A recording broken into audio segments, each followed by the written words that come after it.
The first sign of trouble wasn't a letter or a shouted word. It was the chillingly polite sound of a clipboard spring snapping shut. It was a Saturday morning in early October. One of those perfect suburban Saturdays, painted in gold and crimson. Crisp enough for a fleece vest. I was on my knees in the memorial garden I'd tended for nearly 3 decades, my hands deep in the cool soil, pruning the last of the autumn roses. This small patch of earth at the edge of our property, visible from the sidewalk that bordered our corner lot, was more than just a garden. It was a living monument. A quiet conversation with my father, Colonel James Bryant, who had found more peace in this soil than in all the years after Vietnam. "Lovely day, isn't it, Mr. Bryant?" The voice was smooth, polished, and carried a manufactured warmth that set my teeth on edge. I looked up from a stubborn root. Kimberly Hall, the newly elected president of the Oak Haven Estates Homeowners Association, stood on the public sidewalk, a mere 10 feet away. Beside her was Greg Pritchett, a man whose spine seemed to have been surgically replaced by a single, pliant nerve dedicated to agreeing with Kimberly. Both held identical clipboards. Both wore expressions of grave, professional concern. "It is," I said, forcing a civility I didn't feel. I wiped a smear of dirt from my cheek. "Can I help you with something, Kimberly?" Her smile didn't reach her eyes. They were busy scanning, cataloging, judging. Her gaze swept over the carefully tended flower beds, the weathered teak bench, and finally settled, like a predator locking onto its prey, on the simple, 3-foot-high slab of granite that was the garden's heart. On it was a simple bronze plaque, James A. Bryant, Colonel, U.S. Army, a good man who grew good things. "We're just conducting a routine community standards review," she said, her voice dropping into a tone of gentle authority. Greg nodded vigorously, making a theatrical show of scribbling a note. "The Architectural Control Committee is trying to be more proactive this year. You know, protecting our investments. It's what the homeowners elected us to do." The phrase "protecting our investments" was the cornerstone of her campaign. It was a brilliant piece of suburban rhetoric, vague enough to mean anything, and alarming enough to make people vote for whatever she proposed. "I see," I said, slowly getting to my feet. A knot of unease was tightening in my stomach. Kimberly's focus remained fixed on the memorial stone. "It's just that we've had some feedback," she continued, tapping her pen against her clipboard, "regarding view corridors. Specifically, the view corridor easement running along this side of your property. It's a key feature of the community plat. You see, ensures an open, harmonious aesthetic from the common areas."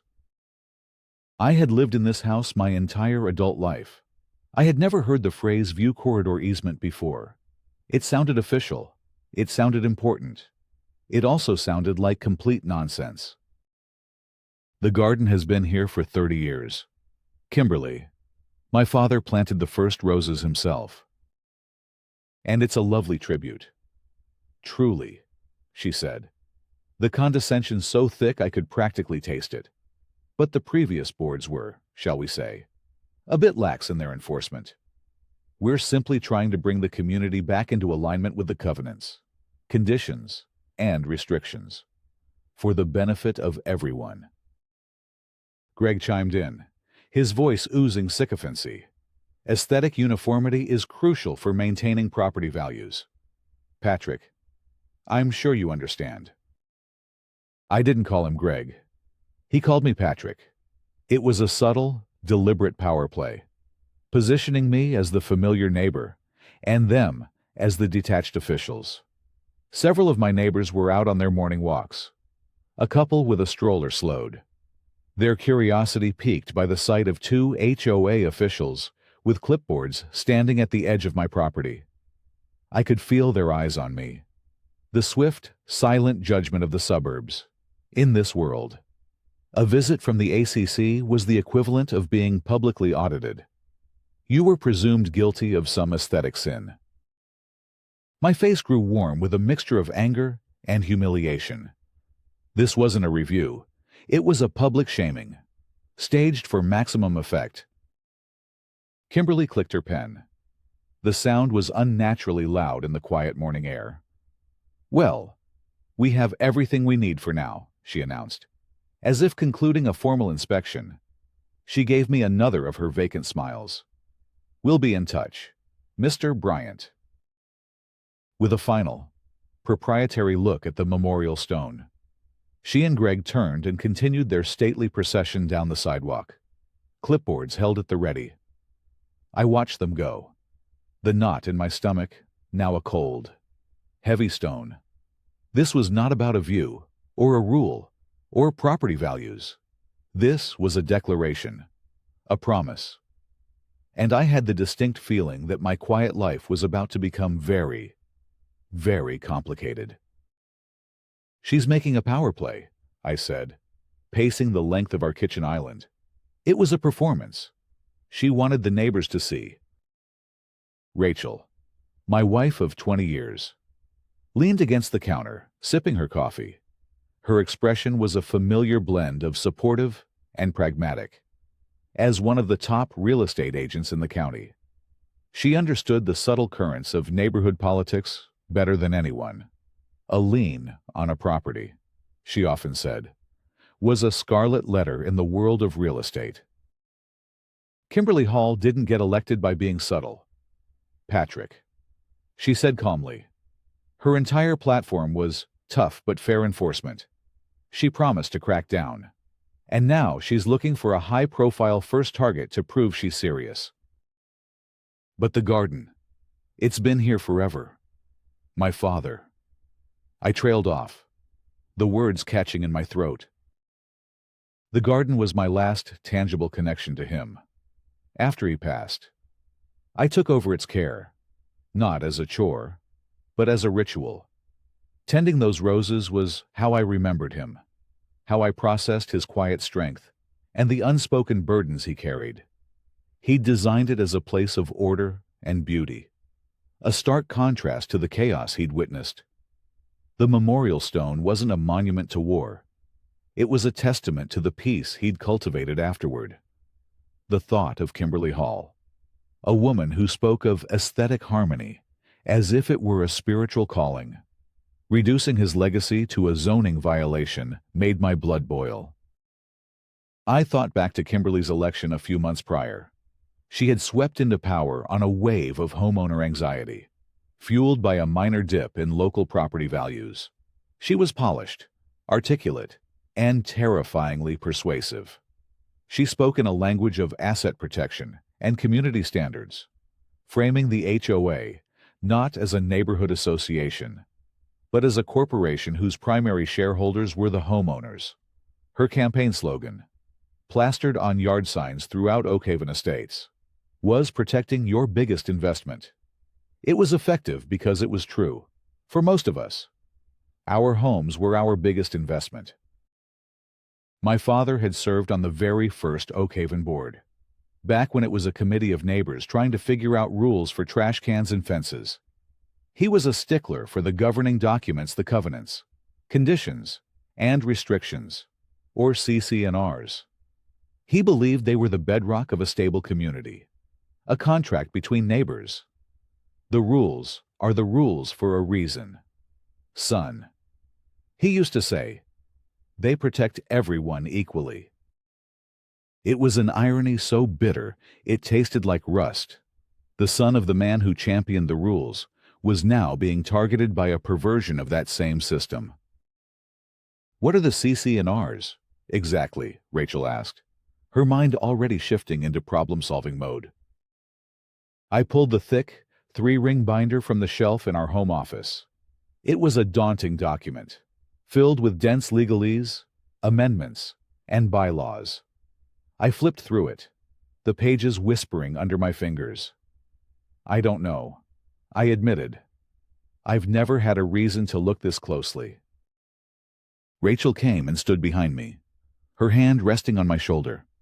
"Find the section she was talking about. Let's see what it actually says. Maybe it's a simple misunderstanding." Her voice was meant to be reassuring, but a deep sense of foreboding had settled over me. I had seen the look in Kimberly's eyes. This was no misunderstanding. This was intentional. This was the opening salvo in a war I didn't know I was supposed to be fighting. The letter arrived 10 days later. It wasn't left in our mailbox. It was delivered by a certified mail carrier who required my signature. The green card attached to the crisp white envelope felt like a summons. My heart hammered against my ribs as I signed the slip. This was it. The official escalation. I carried the envelope into the kitchen and slid it open with a knife. My hands not quite steady. Inside, on heavy, official-looking letterhead, bearing the logo of the HOA's management company, Sterling Property Management, was the document that would consume the next 6 weeks of my life.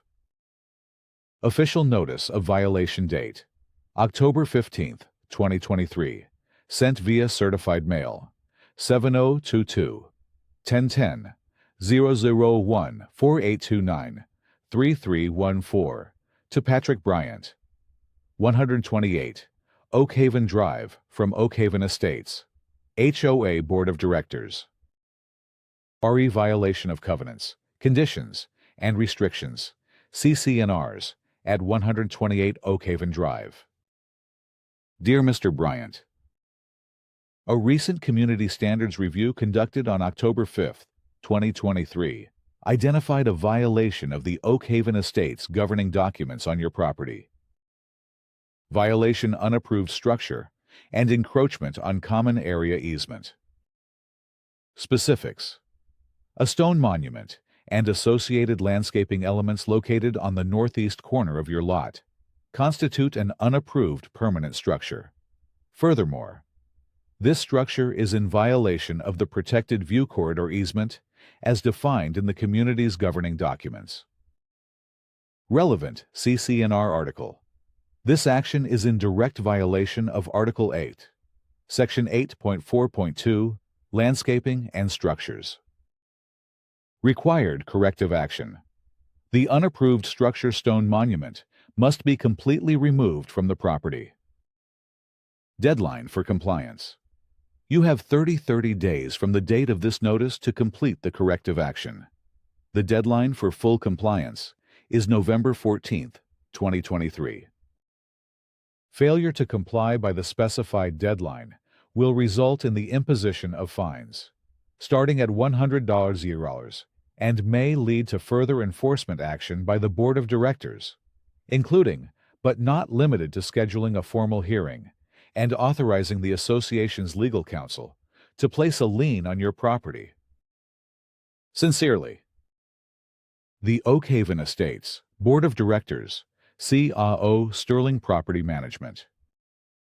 I read the letter 3 times. The language was cold, impersonal, and brutally efficient. It was designed to intimidate, to present the board's decision as an immutable fact. The mention of a lien was the final, devastating blow. For Rachel, a lien wasn't just a financial instrument. It was a professional stain, a public declaration of non-compliance that could damage her reputation with clients and colleagues. They cited the exact rule, I said, my voice hollow. As Rachel read the letter over my shoulder, she took the letter from my hands and scanned it again, her professional demeanor kicking in. Okay, this is a formal notice. It's serious, but it's just the first step. What does Section 8.4.2 actually say? I retrieved the thick binder of CCNRs, and we spread it open on the kitchen table. It took a few minutes to find the right section. Article 8 was a dense chapter on architectural standards. Finally, I found it. Section 8.4.2, Landscaping and Structures. All landscaping modifications, including the installation of gardens, trees, and shrubbery, must be maintained in a neat and orderly condition. No permanent structure, including but not limited to sheds, gazebos, or decorative monuments exceeding 24 inches in height may be erected on any lot without prior written approval from the Architectural Control Committee (ACC). All structures must respect established community easements and corridors. I highlighted the key phrases with a yellow marker. It's ambiguous, I said, a flicker of hope igniting. It says, respect established community easements. It doesn't define what or where they are. And the stone was here long before this version of the rule was written. It should be grandfathered in. It's a leverage point, Rachel countered, her voice tight with worry. The ambiguity is what gives them power. They get to interpret what respect means. Patrick, this isn't about the garden anymore. This is about Kimberly Hall making a statement. We need to be smart about this. The certified mail receipt sat on the counter, a small green testament to the formal, bureaucratic war that had just been declared on my father's memory. The 30-day clock had started ticking. My first instinct was to fight fire with fire, to hire a lawyer and drown them in legal paperwork. But Rachel, ever the pragmatist, urged a more measured approach. Let's not escalate to lawyers yet. She advised. That's thousands of dollars we don't have. And it makes us look aggressive. The first step is always to try and resolve it amicably. Go to the next ACC meeting. Show them you're being reasonable.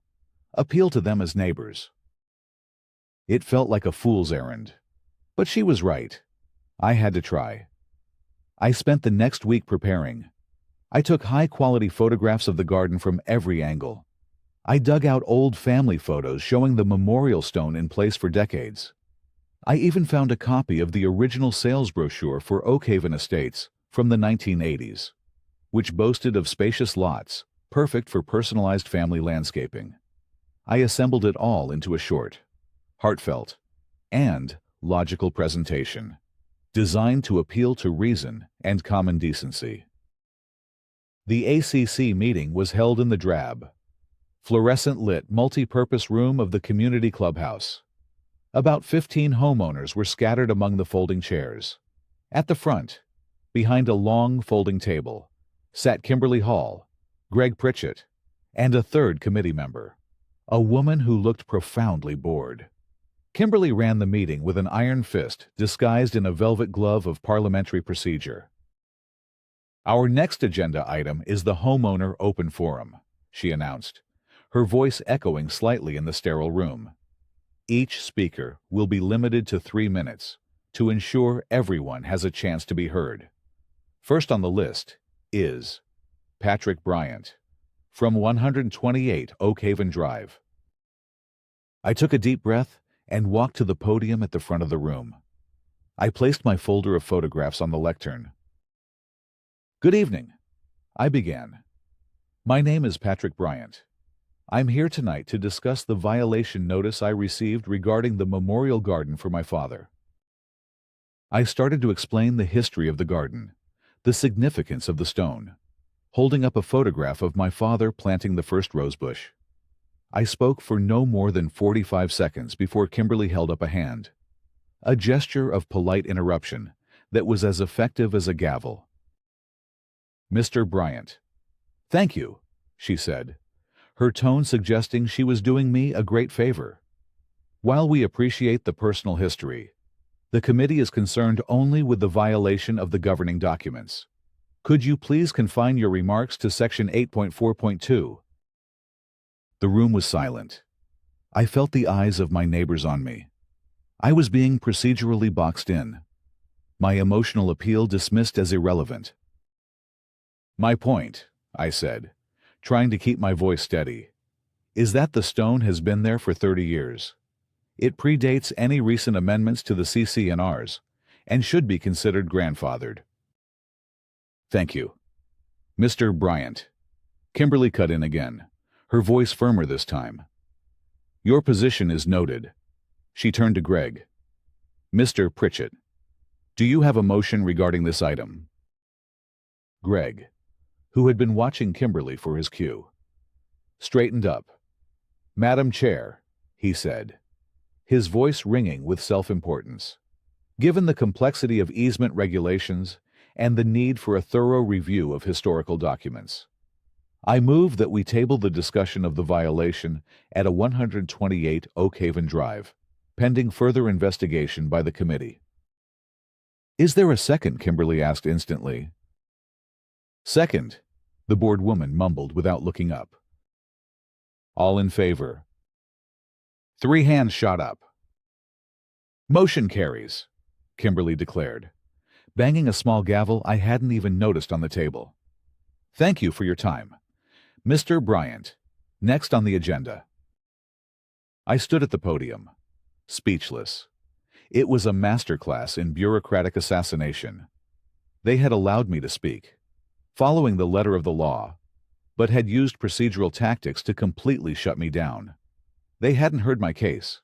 They had simply tabled it, kicking the can down the road while the 30-day clock on my violation notice continued to tick away.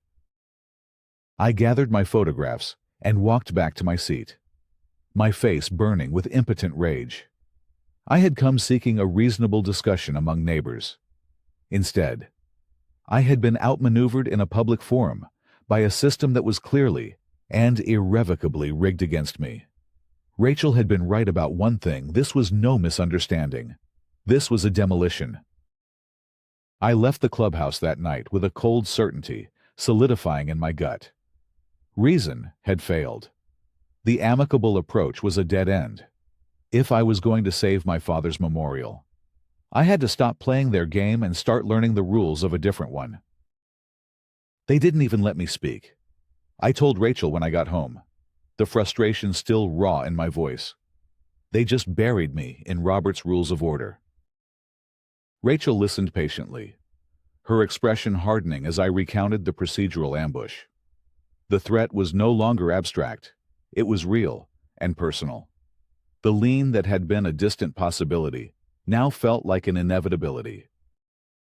Okay, she said, her voice low and determined. Plan A failed. Time for Plan B. We fight them on the facts. You said the violation notice mentioned a view corridor easement. That's a legal term. It has to be documented somewhere. If it's not, their entire case falls apart. The next morning, I called the one person in the neighborhood who might know. Bill Thompson was a retired county surveyor in his late 70s who had lived in Oak Haven since the first houses were built. He was a contemporary of my father's and had served with him on the original development committee. Bill was curmudgeonly, opinionated, and had a deep-seated distrust of what he called the new wave of HOA commandos. I found him on his front porch, meticulously cleaning a set of antique drafting tools.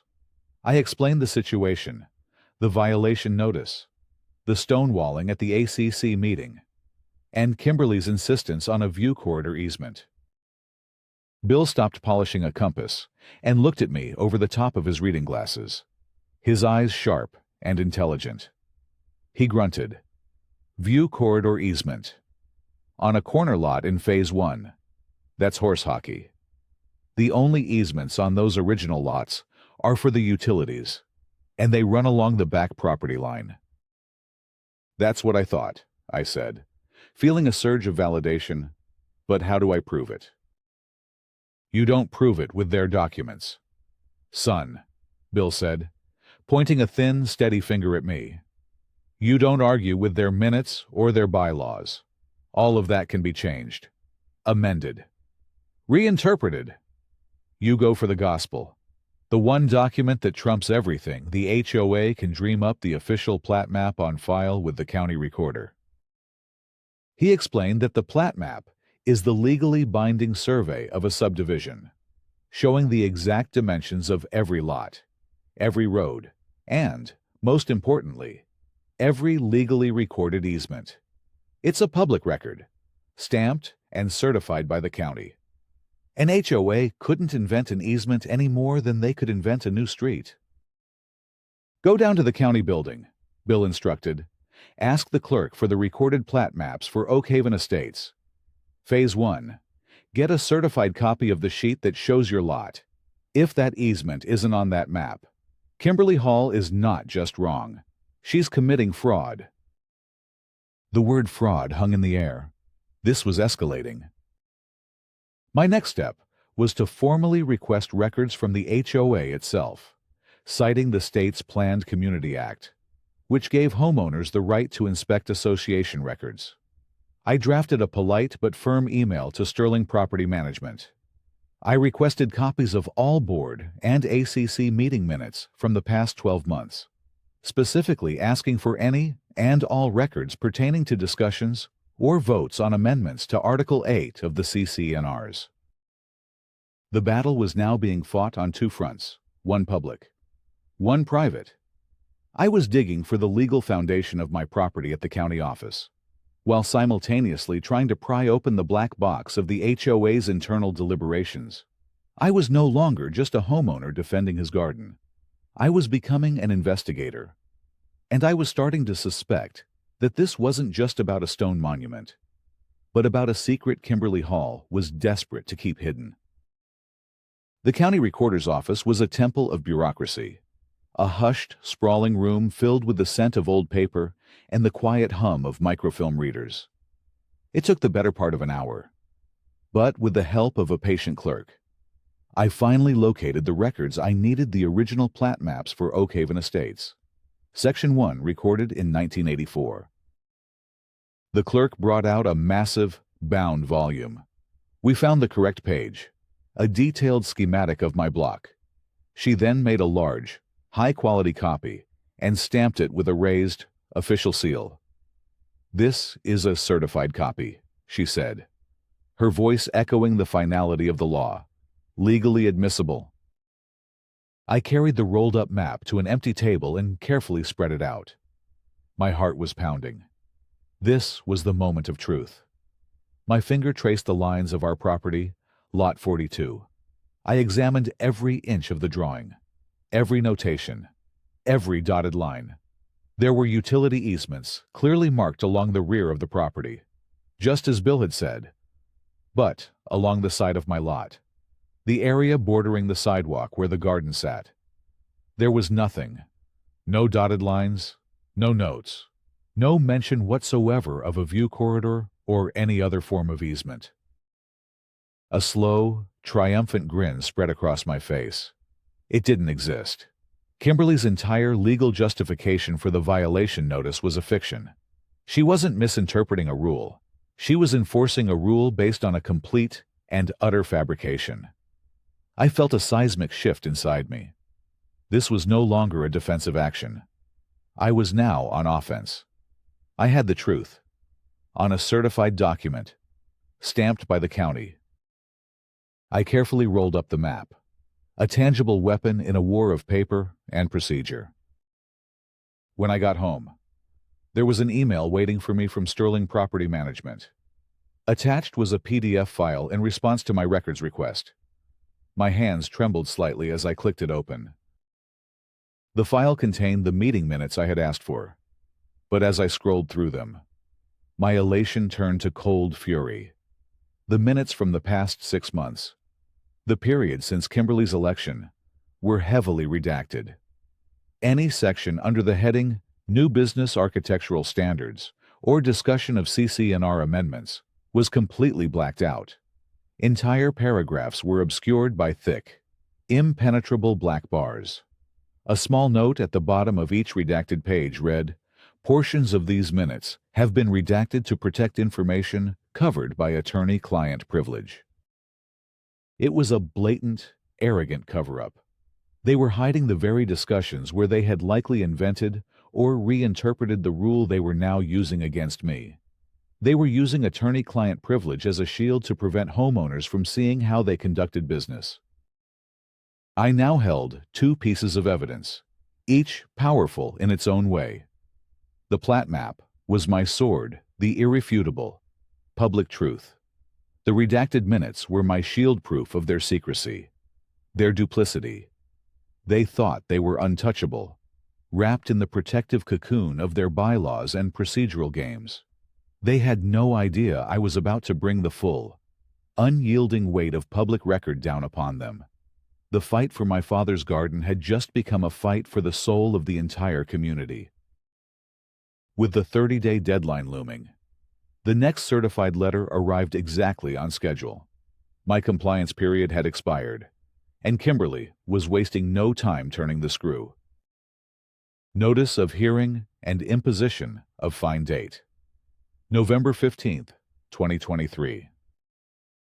Dear Mr. Bryant, as you have failed to comply with the violation, notice dated October 15th, 2023, the Board of Directors has, in accordance with the Association's governing documents, levied an initial fine of 100 Bojzergalos against your account. Please be advised that additional fines may be assessed for each day the violation remains uncorrected. Furthermore, you are hereby summoned to a formal hearing before the Board of Directors to be held on November 29th, 2023 at 6:10 p.m. in the Community Clubhouse. The purpose of this hearing is to provide you with an opportunity to be heard before the Board considers further enforcement actions, which may include authorizing the Association's legal counsel to initiate lien proceedings against your property. The letter was a tactical escalation, designed to apply maximum psychological and financial pressure. The fine was small, almost trivial, but the principle was enormous. They were now taking my money. The mention of the hearing, framed as an opportunity to be heard, was a transparently hollow gesture. I knew it would be another kangaroo court, just like the ACC meeting, but this time with the explicit threat of a lien hanging over my head. The date was also strategic, just 1 week before the annual homeowners meeting, ensuring my case would be a fresh topic of neighborhood gossip. But Kimberly wasn't just targeting me. That same week, as I was leaving for work, I saw a bright orange violation sticker plastered on the front door of Mrs. Henderson's house across the street. Eleanor Henderson was 82 years old, a widow living on a fixed income who had been in Oakhaven since the beginning.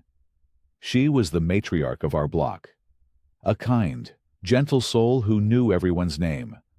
Her crime, I soon learned, was a small, brightly painted garden gnome that sat nestled amongst her petunias.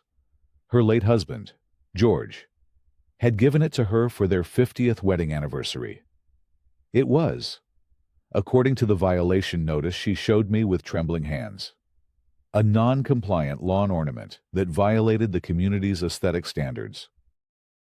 It was a breathtakingly cruel move. Kimberly was making an example of the most vulnerable resident on our street. The message to everyone else was clear. If I can do this to a beloved 80-year-old widow over a gnome, imagine what I can do to you. I tried to rally my neighbors. I went door to door, showing them a copy of my plat map, explaining how the board was inventing rules. But fear is a powerful insulator. They were sympathetic behind closed doors, whispering their support, but no one was willing to sign a petition or speak up publicly. "I'm sorry, Patrick, but I can't get involved," was the common refrain. "We just got a warning about our basketball hoop. Kimberly's committee is looking for any excuse." They had seen the public shaming at my house, the violation sticker on Mrs. Henderson's door. They were terrified of becoming the next target. I was completely isolated. Rachel was growing more anxious by the day. A lien would be a disaster for my business, she said one night, the stress showing in the lines around her eyes. Clients run credit and property checks. It would look like we're financially unstable. Are you sure this is worth it? Can't we just move the stone to the backyard? Her question hung in the air between us. It was the sensible way out, the path of least resistance. And, for a fleeting moment, I was tempted. I was tired of the fight, of the whispers, of the certified letters. But then I pictured Mrs. Henderson's face, her confusion and hurt over a stupid garden gnome. I thought of my father, who believed that rules were meant to protect people like her. not persecute them. Giving in would mean letting Kimberly win, not just against me, but against the entire principle of fairness. "No," I said, my voice quiet but firm. "I can't. This isn't about the stone anymore. It's about her." I was no longer just fighting for my own property. I was now the reluctant champion for everyone Kimberly had bullied into silence. My hearing was in a week, and the annual meeting was a week after that. I had one last chance to make my case, not just to the board, but to the entire community.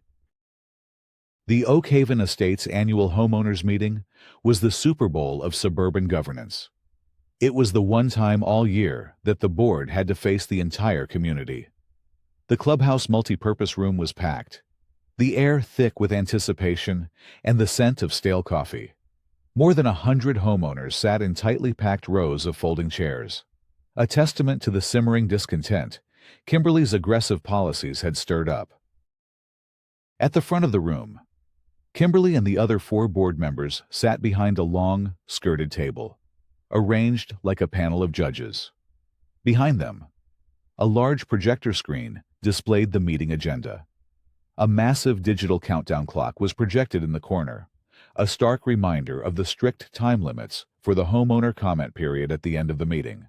It was currently displaying 5:0.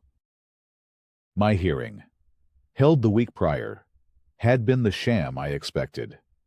I presented my evidence, the plat map, the redacted minutes, to a board whose faces remained impassive and unmoved. They listened politely, and then voted unanimously to uphold the violation and the fine. The system was working exactly as they intended. Now, tonight was my final appeal, not to the board, but to the court of public opinion. Mrs. Henderson's case was called just before the open forum. She walked to the podium, her small frame looking fragile in the cavernous room.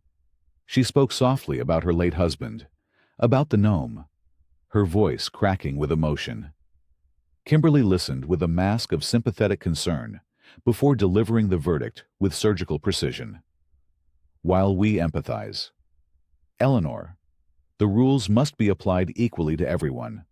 The board upholds the ACC's finding." A wave of murmurs rippled through the crowd.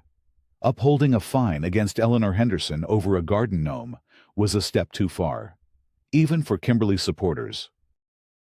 "The final item on our agenda is the homeowner open comment period," Kimberly announced. Trying to regain control, each speaker will have 5 minutes. First up is Patrick Bryant. As I stood to make my way to the aisle, a man in a crisp suit, the HOA's attorney, intercepted me, placing a gentle hand on my arm. He leaned in close, his voice a low, confidential whisper. "Mr. Bryant," he murmured, his eyes flicking toward Kimberly, "my client is prepared to make a final offer. She will personally move to table your violation indefinitely. The fine will be waived. All enforcement action ceased. It will all just go away." I stared at him, stunned. "What's the catch?" The lawyer's smile was thin and humorless. "No catch. Just a simple request for neighborly peace.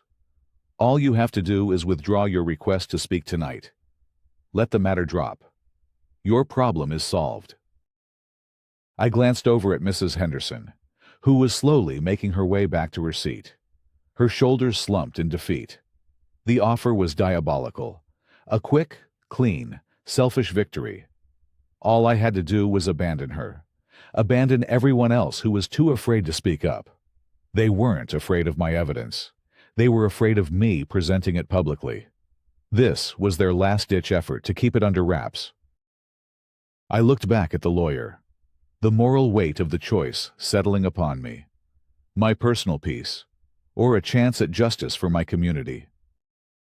"No, thank you," I said, my voice clear and steady. I pulled my arm away and walked toward the podium. The lawyer's face tightened, a flicker of annoyance crossing his features before he retreated to the sidelines.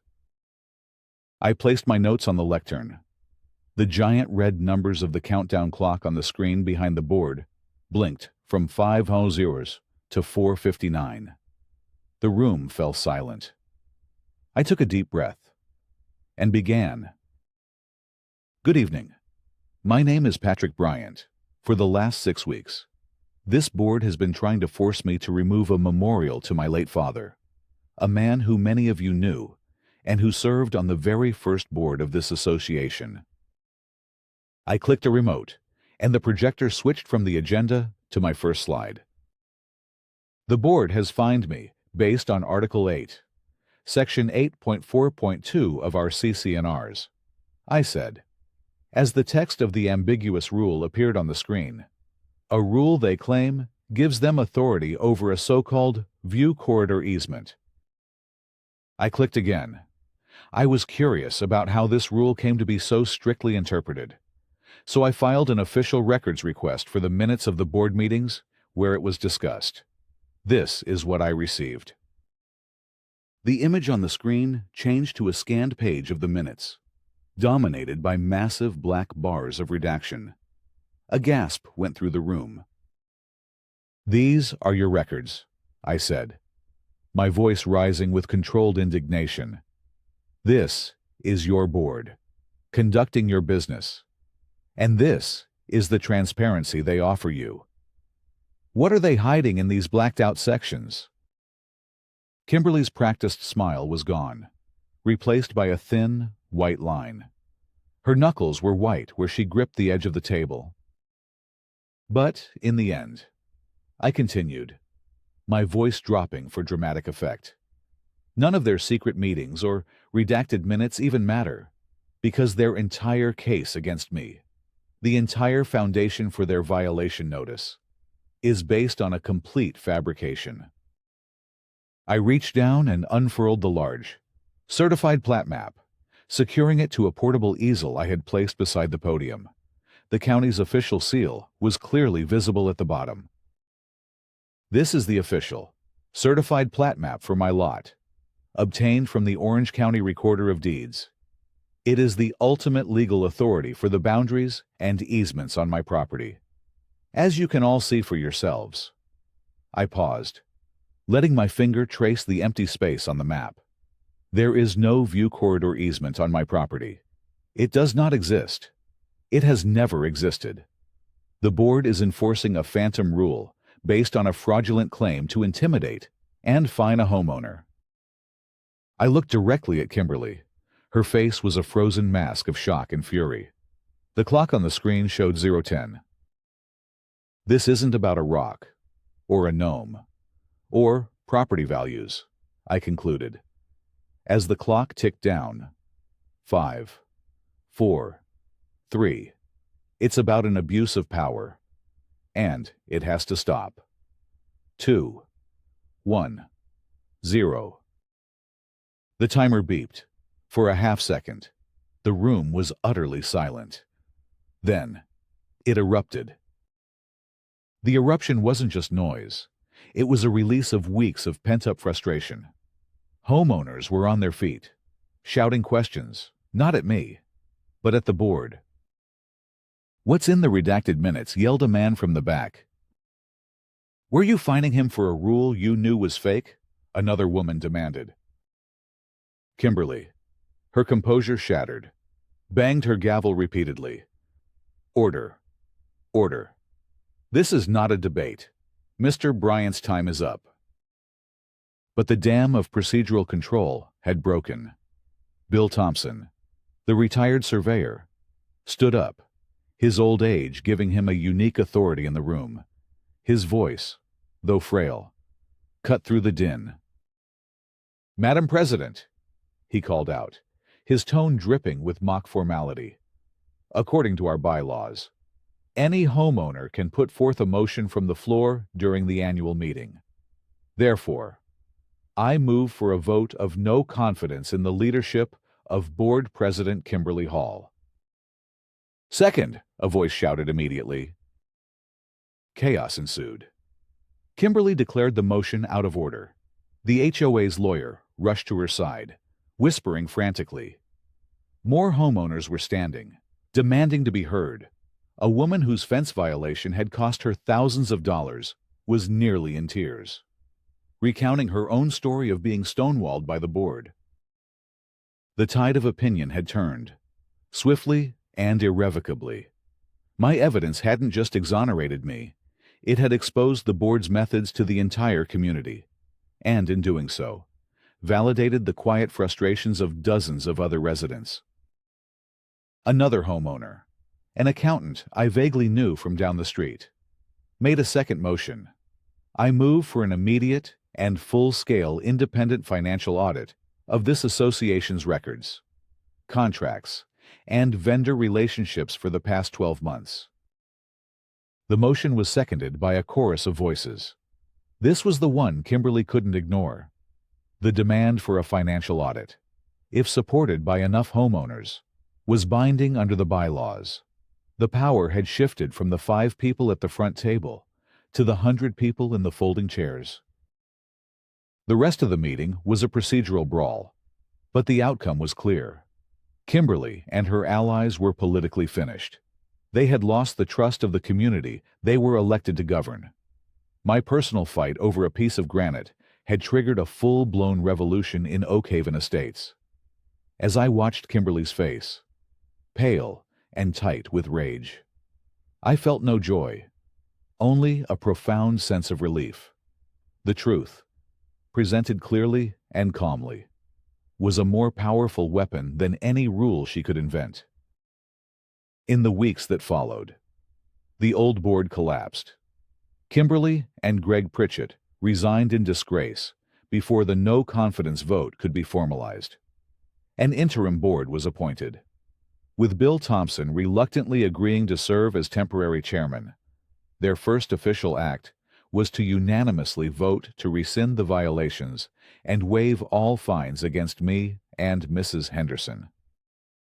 The independent audit went forward, and 3 months later, the results were presented at a special community meeting. The findings were more sordid than any of us had imagined. It wasn't just a personal grudge. It was about greed. The final surprise was a kickback scheme, the heavily redacted minutes, which the auditors had successfully subpoenaed, hid the details of a series of votes. Kimberly had pushed through a resolution that designated only 2 companies as pre-approved contractors for all violation remediation work in the community. One of those companies, Aesthetic Lawn and Landscape, was owned by her cousin, for every homeowner she cited for offense. A basketball hoop, a memorial stone, and forced to use an approved contractor. She was receiving a 10% kickback. Mrs. Henderson's gnome, my father's memorial, they were just pretexts to generate business for her family. Her vendetta against my family was the spark, the personal motivation that drove her to seek power. But the profit motive was the fuel that turned her campaign into a systematic fleecing of her own neighbors. The revelation of this grubby, pathetic graft was the final nail in her coffin. The audit report was turned over to the district attorney. 6 months after that first, chilly confrontation on the sidewalk, I was elected to a newly formed transparency committee, tasked with rewriting some of the more ambiguous sections of the CC&Rs to protect homeowners from future abuses of power. On a warm spring afternoon, Rachel and I stood in the garden. The original granite stone was gone, a casualty of the fight. In its place, we had just set a new one.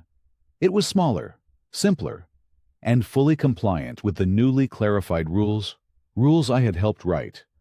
A small bronze plaque gleamed in the sun. It read, "For James Bryant," and "For neighbors." I looked around at the peaceful street, at Mrs. Henderson's yard across the way, where her cheerful gnome once again stood sentinel over her petunias. We had faced down the weaponized bureaucracy and the petty corruption, and we had won. We had protected more than a garden. We had restored a community. I took Rachel's hand, a profound sense of peace settling over me, deeper and more satisfying than any I had ever felt before.